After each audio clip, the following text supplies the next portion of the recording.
Shalom, shalom Kak Lele, selamat hari Minggu, selamat siang. Silakan ada yang mau ditanyakan, kalau mau disampaikan silakan.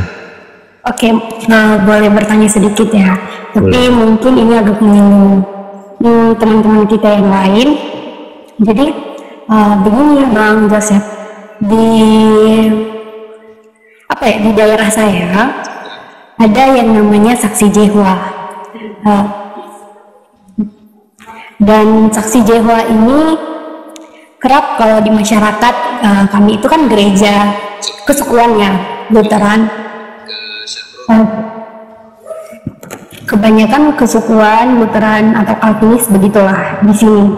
Jadi mereka yang saksi Jehovah itu kerap sekali dipandang adalah aliran sesat. Waktu saya bertanya kenapa dipandang demikian, jawaban mereka karena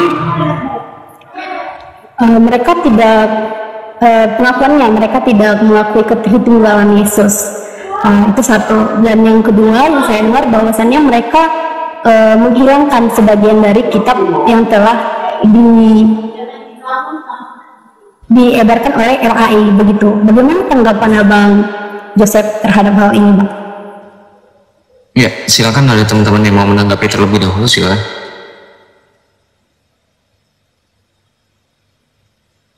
Saksi Yehova itu ini kitab sucinya beda sama kita memang, jadi ada ayat-ayat yang diubah sama mereka terjemahannya, bahkan King James versionnya mereka pun berubah gitu. Jadi contoh yang paling kelihatan itu adalah Yohanes 1 ayat 1, dikatakan suatu Allah. Jadi iya, firman itu adalah suatu Allah gitu, dan mereka nggak mengakui bahwa Yesus Kristus itu Tuhan. Dibilang oh Yesus benar Tuhan, tapi bukan Tuhan yang maha kuasa, dibilang. Jadi Tuhan dia banyak sebenarnya, itu sih Ya, seperti itu Kak Lele, bahwa dikatakan bidat ya, memang seperti itu faktanya, bahwa mereka itu sesat, aliran sesat, dan tidak sesuai dengan pengajaran gereja manapun, baik mungkin dari Katolik, Protestan ataupun Ortodoks gitu. Mungkin Om Vincent bisa menambahi atau melengkapi, silakan. Terima kasih diberi kesempatan. Memang untuk bicara ke saksi Yehova ini ada beberapa perbedaan ya. Yang paling pertama itu tentang Tritunggal Maha Kudus. Kita bicara karena iman saya Katolik, kita bicara Katolik yang mohon maaf bos ya. Jadi di gereja Katolik ini kan mengajarkan apa? Bahwa Allah adalah satu dalam tiga pribadi, Bapa, Putra, dan Roh Kudus. Sementara saksi Yehova itu mengajarkan bahwa Allah itu satu pribadi tunggal dan menolak konsep Tritunggal. Yang kedua, pandangan tentang Yesus seperti yang disampaikan Ko Charles tadi. Di gereja Katolik kita tahu bahwa Yesus itu adalah Allah yang menjadi manusia, inkarnasi dari firman Allah. Tetapi pandangan dari saksi Yehova sendiri itu mengajarkan bahwa Yesus itu adalah makhluk yang diciptakan dan bukan Allah yang menjadi manusia. Yang ketiga apa? Saksi Yehova ini menggunakan nama Yahweh atau Yehova itu untuk merujuk kepada Allah. Sementara kita Katolik lebih sering menggunakan istilah Tuhan atau Allah.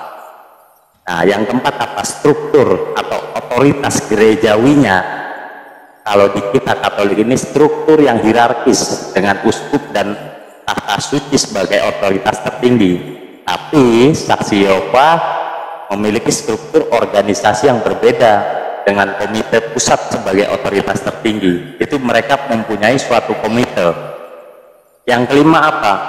Dalam sisi liturgi atau praktek ibadah ya, Katolik memiliki liturgi yang kaya dengan sakramen-sakramen ya, banyak ya, sakramen pengampunan dosa, sakramen penguatan, dan lain-lain. Sementara Yehova ini cenderung memiliki pertemuan keagamaan yang lebih sederhana. Jadi tidak memiliki seperti sakramen seperti yang ada di dalam gereja Katolik. Nah, satu lagi yang sangat penting Kak Lele ya, pandangan tentang kehidupan setelah mati. Ya, di dalam Katolik ini mengajarkan tentang kehidupan setelah kematian, jadi keabadian jiwa. Tetapi Yehova itu mengajarkan tentang kebangkitan jasmani ya, ingat jasmani dan kehidupan di bumi yang diperbarui. Mungkin itu saja host dari saya. Terima kasih. Oke, thank you ya Om Vincent atas penjelasannya ya. Begitu ya Tambahan ya, tambahan. Saksi Yehova nggak percaya ada neraka. Dan juga yang diselamatkan cuma 144.000 orang. Batas ya. Oh begitu ya. Oke, terima kasih Pak. Tapi menurut apa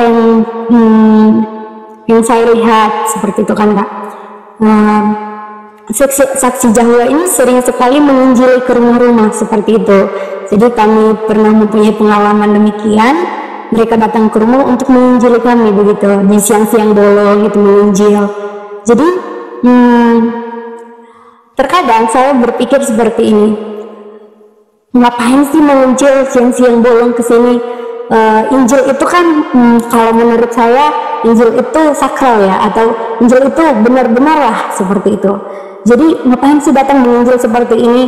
Jadinya Injil itu seakan-akan dilihat murahan seperti itu, karena dari cara mereka menginjil seakan-akan tafsir yang dibuat-buat atau bagaimana, jadi menimbulkan kebencian seperti itu kan Kak. Menurut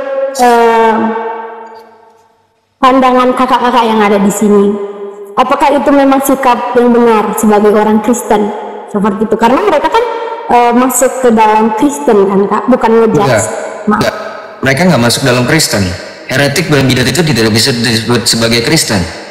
Saya orang paling pertama yang mengatakan itu dengan berani, dengan tegas, mungkin diikuti dengan teman-teman yang lain juga sama kok. Mengatakan ya saksi Yehova bukan Kristen, mereka ada sekte, kult. Ya mereka seperti MLM aja. Nggak cuma di Indonesia kok, di Jepang, di negara-negara lain, di negara luar juga sama. Mereka itu sama dengan Mormon, Latter Day Saint, gereja orang-orang suci, gereja Yesus Kristus bagi orang-orang suci zaman akhir, Latter Day Saint, tuh ya. Jadi itu bukan disebut Kristen, mereka tidak bisa menamakan disebut sebagai Kristen. Kristen itu apa sih? Kristen itu hanya pengikut Kristus, yang mengikuti ajaran Kristus yang diwarisi oleh para rasul, 2 Tesalonika 2:15. Mereka tidak akan pernah bisa disebut sebagai Kristen, mereka itu sekte. Karena kalau misalkan pernah baca berita zaman dulu itu saksi Yehova itu dilarang loh. Baru beberapa tahun yang lalu mereka baru bebas. Dan itu pun setahu saya masih ada beberapa yang undercover ya, maksudnya diam-diam gitu. Zaman beberapa tahun lalu itu dilarang gitu. Dan itu sekte. Jadi kalau kita seperti mereka, ya saya nggak bakalan mau menerima Kristus. Kenapa? Sebab ajaran mereka semuanya melenceng, dan itu ajaran yang mereka kutip, ajaran mereka pakai sebagai fondasi iman mereka itu sudah dikutuk semua oleh gereja. Itu semi-arianisme, kemudian apostasis ya, apa sih, belibet lidahku ya, yang mengatakan bahwa neraka tidak kekal, bahkan mereka mengatakan neraka tidak ada. Itu kan seperti itu konteksnya. Jadi itu tidak bisa disebut sebagai Kristen. Dan kalaupun Anda mau judge ya mungkin dalam kemanusiaan jangan ya, tapi kalau misalnya dalam iman ya tegas menyatakan bahwa seperti yang Rasul Paulus mengatakan dalam Galatia 1:8 gitu, sekalipun malaikat dari sorga memberitakan Injil yang lain daripada Injil yang telah kami beritakan kepadamu, maka terkutuklah dia gitu. Jadi tidak bisa sembarangan orang memberitakan Injil yang lain, itu nggak bisa terkutuk gitu. Maka spirit yang sama juga harusnya menular ke teman-teman lain gitu. Jangan hanya masalah toleransi kalian membiarkan mereka merajalela untuk memberitakan Injil yang lain, nggak bisa. Itu bukan, mereka tidak punya otoritas untuk membuat Injil baru atau Injil yang semau mereka, nggak bisa. Dan ajaran mereka itu kalau teman-teman lihat ya, apa itu namanya, menara apa tuh, menara pengawal ya, nama itunya, mereka tuh menara pengawal ya. Mereka juga sama loh. Jangan kalian pikir mereka orang baik-baik aja, mereka juga menista Katolik, menista Protestan, menista Islam, menista agama-agama lainnya, jangan salah. Jadi kalau misalnya secara iman kita mau mengatakan mereka heretik, bidat, ya memang itu gitu. Mereka memang seperti itu ya.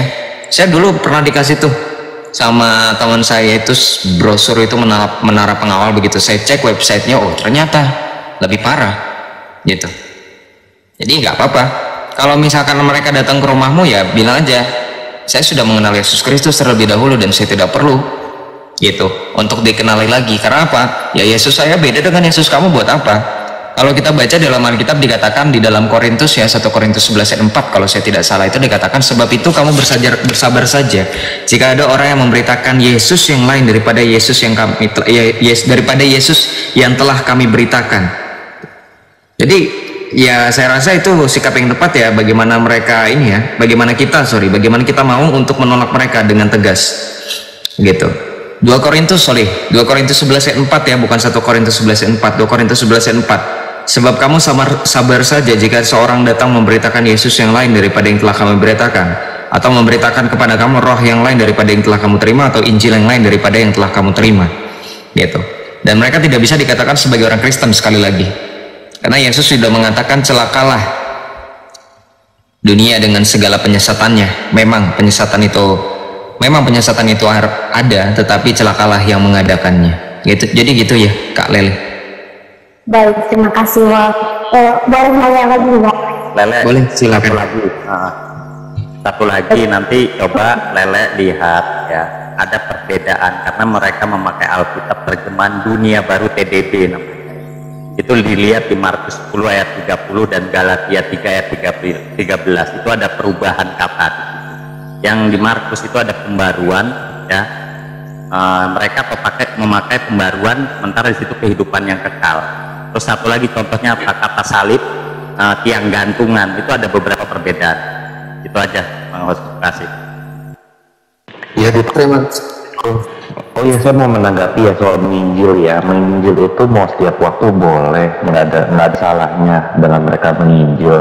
Namun masalah mereka bukan menginjil, itu sih yang harus diingat. Saya udah pernah diskusi sama mereka sih. Waktu itu sama Om Don, dia itu 2 orang diskusi sama saya. Itu. Jadi ya memang ketika mereka didiskusi dengan bahasa asli Alkitab, mereka bingung. Itu. Kenapa? Di dalam bahasa asli saya bisa nunjukin bahwa Yesus mengaku bahwa dirinya Tuhan. Gitu. Tuhan yang Maha Kuasa gitu. Jadi memang kebanyakan mereka kalau secara biasa-biasa sih orangnya baik-baik ya, tapi ya masalahnya ya menyesatkan aja sih, sangat menyesatkan itu ya.